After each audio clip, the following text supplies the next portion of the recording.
Avec G20 en maths, il n'y a jamais de problème, mais que des solutions. Bonjour à tous, on se retrouve pour une nouvelle vidéo pour vous aider à réviser le bac. 3 exercices dans cette vidéo. Le premier exercice qui apparaît ici à l'écran, c'est un exercice qui reprend les notions sur les nombres complexes. C'est parti, on le corrige ensemble.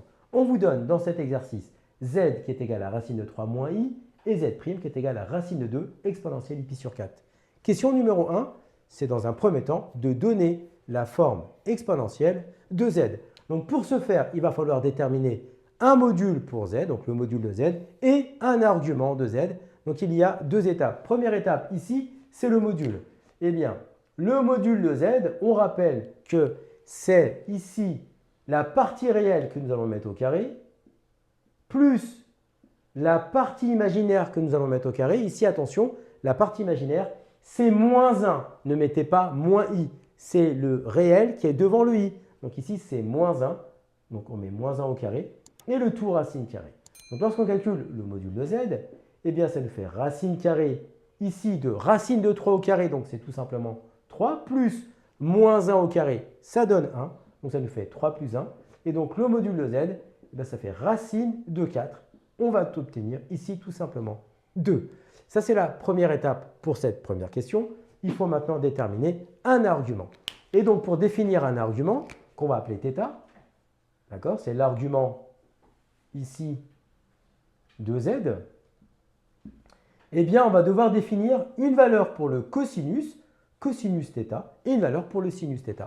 Le cosinus θ est toujours égal à un quotient qui est ici au numérateur, la partie réelle de votre nombre complexe qui est ici racine de 3, sur le module de ce même nombre complexe, ici on a déterminé que c'était 2. Et pour le sinus θ, eh bien c'est la partie imaginaire de z. Donc ici la partie imaginaire de z, on a dit que c'était moins 1. Donc ça nous fait moins 1 sur le module, ici le module c'est 2.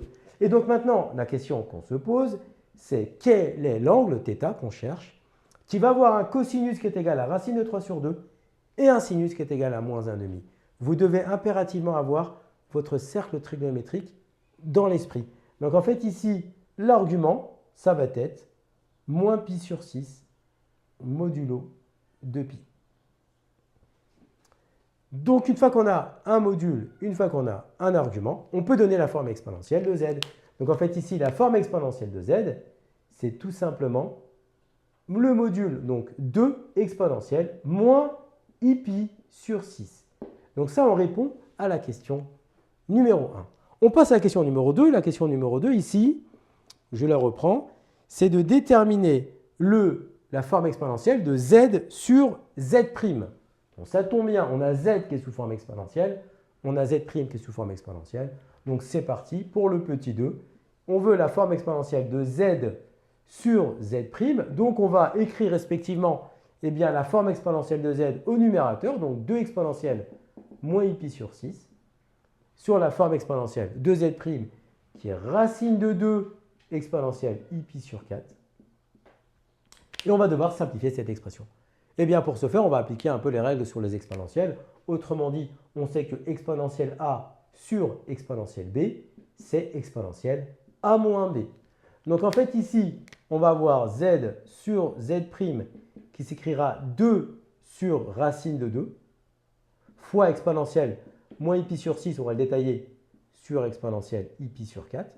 Donc là, on a juste transformé cette expression-là. On a mis les réels entre eux, puis les exponentielles entre elles. Donc, le z sur z', pour le moment, on laisse 2 sur racine de 2. On va le simplifier tout à l'heure. Mais là, on peut simplifier les exponentielles avec le rappel que j'ai mis ici. Donc, autrement dit, ça fait exponentielle i, entre parenthèses, moins pi sur 6, moins pi sur 4. Exponentielle a sur exponentielle b, exponentielle a moins b. Donc, c'est moins pi sur 6 et moins pi sur 4. Donc, on va réduire cette expression-là. Donc là, on a du 6, là, on a du 4. Donc, on va tout mettre au même dénominateur. Donc, ça va nous faire ici z sur z' égale. Donc, on laisse le 2 sur racine de 2. D'accord, 2 sur racine de 2. Et là, notre exponentielle, on va faire x2 ici et x3 ici. Donc, ça nous fait exponentielle i moins. Donc, ici, on a dit qu'on faisait x2 pour avoir 12. Et là, on fait x3 pour avoir 12. Donc, ça nous fait moins 2pi sur 12, moins, ici on a dit que c'était 3, donc moins 3pi sur 12. Donc si on réduit z sur z' égale 2 sur racine de 2, exponentielle i moins 5pi sur 12. Et on va pouvoir écrire plus facilement le quotient 2 sur racine de 2. On rappelle que ici, 2, on peut l'écrire comme racine de 2 fois racine de 2. Racine de 2 fois racine de 2 donnera bien 2. Donc ici, on va l'écrire de cette manière-là. C'est-à-dire racine de 2 fois racine de 2 sur racine de 2 exponentielle i moins 5pi sur 12. Et donc, autrement dit, on va pouvoir maintenant simplifier par racine de 2 au numérateur et au dénominateur. Donc z sur z' est égal à racine de 2 exponentielle moins i 5pi sur 12. Et donc ici, on a bien donné la forme exponentielle du quotient z sur z'. Donc c'est un exercice qui reprend toutes les notions importantes sur les nombres complexes. On passe maintenant à l'exercice numéro 2. Pour ce deuxième exercice, on va utiliser des calculs sur les fonctions exponentielles.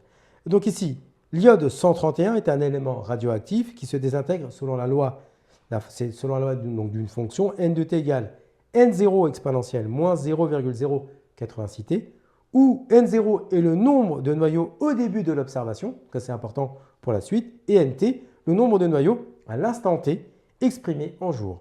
Et déterminer, donc la question, c'est déterminer le temps au bout duquel la moitié des noyaux d'iode 131 se sont désintégrés, c'est la demi-vie, on donnera le résultat en nombre de jours arrondi à l'unité. Donc en fait ici, on sait que n de t s'écrit n0 exponentielle moins 0,086t. Et nous, ce que l'on cherche, c'est déterminer le temps au bout duquel la moitié des noyaux.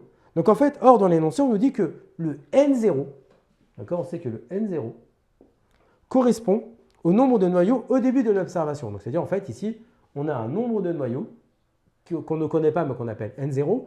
Et nous, on s'intéresse le temps, en fait, on cherche le temps au bout duquel la moitié des noyaux. Donc en fait, nous, ce qu'on veut, on veut n0 sur 2. Donc tout simplement, ça veut dire quoi? On va devoir résoudre l'équation nt égale à n0 sur 2. C'est-à-dire, au bout de combien de temps on aura, eh bien, moitié moins de noyaux pour l'iode 131. Donc c'est la résolution de l'équation nt est égal à n0 sur 2. Donc si on résout cette équation-là, ça nous fait n0 exponentielle moins 0,086t égale n0 sur 2. Et là, on remarque quoi? On remarque que nous avons du n0 ici et ici. Donc, on va pouvoir simplifier. D'accord? Donc, si on simplifie, il va nous rester quoi? Exponentielle moins 0,086t égale 1/2. Et là, c'est une équation avec des exponentielles, avec une exponentielle ici en l'occurrence, à résoudre. Donc, pour ce faire, on sait que si on a exponentielle a égale à b, ça c'est équivalent, dans le cas où b est bien sûr positif, c'est le cas ici, que a est égal à ln de b. Donc ça c'est la propriété qu'on va utiliser. Donc en fait, regardez, moi j'ai exponentielle moins 0,086t égale 1/2. Donc 1/2 ça correspond ici à mon b, ça correspond à mon a. Donc exponentielle a égale b, c'est équivalent à a égale ln de b. Donc mathématiquement, on a composé de part et d'autre de l'équation par la fonction logarithme. C'est ça qu'en fait on a fait. Donc autrement dit ici pour nous, eh bien ça nous donne moins 0,086t égale ln de 1/2. D'accord? Ensuite, on va simplifier. Regardez, ln de 1/2, c'est encore le cours. ln de 1/2, eh bien c'est en fait ln de 1 sur a, pardon, c'est moins ln de a. Dans le cours, ln de 1 sur a, c'est moins ln de a. Alors on n'était pas obligé de le faire ici, mais c'est pour rendre plus sympa l'équation. Donc en fait, ici, ça va nous faire moins 0,086t égale à moins ln de 2. J'ai un moins à gauche, j'ai un moins à droite. On va pouvoir enlever les moins. Donc ça va nous faire ici 0,086t égale à ln de 2. Et l'objectif, bien sûr, c'est de trouver la valeur de t. D'accord? Donc t, tout simplement, va être égal à ln de 2 divisé par 0,086. Donc si on tape à la calculatrice ln de 2 sur 0,086, on va trouver. Or, ln de 2 sur 0,086, là je vous laisse taper à la calculatrice, vous allez trouver approximativement 8,059. Donc 8,059. Or, nous on veut quoi? On veut un arrondi eh bien, à l'unité, hein, quand on regarde l'énoncé, hein, c'était mis, arrondi, nombre de jours arrondi à l'unité, donc on veut un arrondi à l'unité, et donc ça veut dire en fait que tout simplement, c'est t qui est égal à 8, et autrement dit, c'est t qui est égal à 8 jours. D'accord? Donc ça, c'était la deuxième question de notre exercice, donc qui reprenait tout simplement, on a vu, hein, une résolution d'une équation avec les exponentielles. Il fallait bien analyser l'énoncé pour poser la bonne équation. On passe à l'exercice suivant. Pour ce dernier exercice de la vidéo, on va faire des équations différentielles et un petit peu de fonctions trigonométriques. Vous avez l'énoncé. C'est parti pour la première question. On nous donne la fonction f de x, ici qui est égale à sinus x plus cosinus x. Et on nous demande de vérifier que la fonction f est en fait une solution d'une équation différentielle qui nous est donnée, y seconde plus y égale à 0. Donc en fait ici, ce que nous allons faire pour commencer, eh bien, c'est de dériver f deux fois pour avoir f seconde. Donc ici, on sait que les fonctions sinus et cosinus sont dérivables sur R. Donc ici, f est dérivable sur R. Et elle est même deux fois dérivable, hein, d'accord? Donc je vais faire f' de x égale, donc la dérivée de sinus, c'est cosinus. Et la dérivée de cosinus, c'est moins sinus. Ça nous fait cosinus x moins sinus x. On va dériver à nouveau la f'. Donc là, on va dire que f' est dérivable sur R. Et donc, ça va nous faire f seconde de x égale. La dérivée de cosinus x, eh bien, c'est moins sinus x. Et la dérivée de moins sinus x, c'est moins cos x.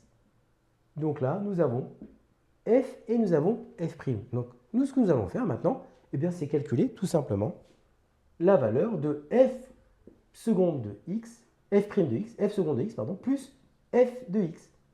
On va calculer ici f seconde de x plus f de x, et on va voir si ça nous donne bien 0.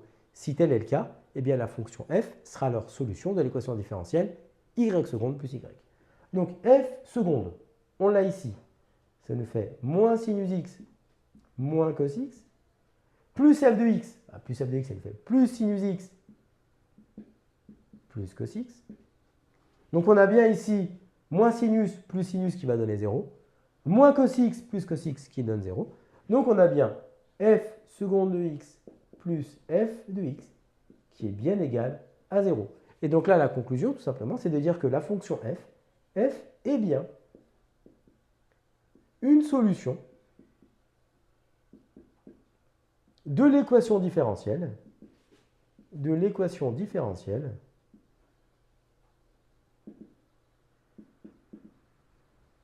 eh bien, y seconde plus y égale à 0. Donc ça, c'est notre première question. On passe à la deuxième question. La deuxième question, c'est, on aimerait vérifier que la fonction f de x, qui s'écrit de cette manière-là, eh bien, s'écrit également racine carrée de 2 cosinus x moins pi sur 4. Donc là, il y a un rappel qui va apparaître, sur lequel, en fait, vous allez avoir les différentes formules, ce qu'on appelle d'addition des cosinus, donc cos a plus b, cos a moins b. Donc en fait, ici, tout simplement, on va prendre une fonction, je vais l'appeler par exemple g de x. Je vais appeler la fonction g de x qui est égale à racine de 2 cosinus x moins pi sur 4. Je vais développer la fonction g à l'aide des formules qu'on m'a données et je vais vérifier est-ce que g, en fait, est égal à f. Si tel est le cas, alors on pourra justifier que la fonction sinus x plus cos x s'écrira alors racine de 2 cosinus x moins pi sur 4. On va utiliser le rappel ici numéro 2 qui vous est donné, c'est le cosinus a moins b. Ici, le a, en l'occurrence, ça va être le x, et le b, ça va être pi sur 4. Donc, quand je vais appliquer la formule cosinus a moins b, c'est cos a cos b. Donc, g de x égale racine carrée de 2, entre parenthèses, on applique cosinus a cosinus b, donc ça va nous faire cos x fois cosinus pi sur 4. D'accord? Ensuite, on voit bien dans la formule, plus, d'accord? Sinus A, sinus B, donc ça nous fait ici sinus x, sinus pi sur 4. Donc on va faire maintenant le calcul, c'est-à-dire donc g de x égale racine carrée de 2, donc fois cosinus x, on laisse tel quel pour le moment. Mais cosinus pi sur 4, ça fait partie des valeurs remarquables à connaître. Cosinus pi sur 4, c'est racine de 2 sur 2. Donc on va faire fois racine carrée de 2 sur 2, plus sinus x, et sinus pi sur 4, c'est ici également racine de 2 sur 2. Ça me fait fois racine de 2 sur 2. On va maintenant faire la distributivité. On va développer ce terme-là, ce racine de 2 avec ce terme-là et avec celui-ci. Donc ça va nous donner quoi? Tout simplement, ça va nous faire g de x égale racine de 2 fois cos x fois racine de 2 sur 2 plus racine de 2 fois sinus x fois racine de 2 sur 2. Or, ici, on va commencer par faire ce produit racine de 2 avec le racine de 2 sur 2. Mais si on le met à côté, regardez, si je fais racine de 2 fois racine de 2 sur 2, ça c'est comme si on écrivait que c'était racine de 2 au carré sur 2, c'est la même chose, hein, d'accord? Mais racine de 2 au carré, c'est 2. Donc ça nous fait 2 sur 2, donc autrement dit, ça nous donne 1. Et bien ça veut dire quoi? Ça veut dire que le racine de 2 sur 2 fois le racine de 2 sur 2, le racine de 2, pardon, fois racine de 2 sur 2, cette quantité que j'ai mis en noir, ça va donner 1. Et c'est la même chose, prendre avec une autre couleur ici, pour ce deuxième terme ici, ce racine de 2 fois le racine de 2 sur 2, ça va également donner 1. Donc en fait, il va nous rester quoi? Il va nous rester g de x est égal à 1 cos x, on voulait l'écrire, plus 1 sinus x. Mais autrement dit, ça c'est quoi? C'est juste cos x plus sinus x. Donc g de x va s'écrire cos x plus sinus x. Et là, qu'est-ce qu'on remarque? On remarque qu'on obtient exactement la fonction f de x. Donc on peut dire que g de x est égal à f de x. Et ceci, ça permet de justifier que la fonction f, qui était initialement sinus x plus cos x, est également égale à racine de 2 cosinus x moins pi sur 4. Pour cette question, c'est très important, en fait, d'appeler ce que nous souhaitons démontrer par une autre fonction. C'est pour ça que je l'ai appelé g. Je ne l'ai pas appelé f, je l'ai appelé g. J'ai développé g à l'aide des formules qu'on nous a données dans le rappel, et on a montré ainsi que g de x est égal à f de x, ce qui permet de conclure tout simplement que sinus x plus cos x est également égal à racine de 2 cosinus x moins pi sur 4. Comme tu as kiffé la vidéo et que tu veux des bonnes notes en maths, alors tu mets un pouce bleu, tu t'abonnes à notre chaîne, tu poses un commentaire, on y répond sans problème. Ensuite, on t'embarque avec nous sur g20enmaths.com, des exercices corrigés, des détails de ouf avec ça. Plus d'excuses pour pas avoir de bonnes notes en maths. Et bien sûr, rendez-vous sur nos réseaux sociaux.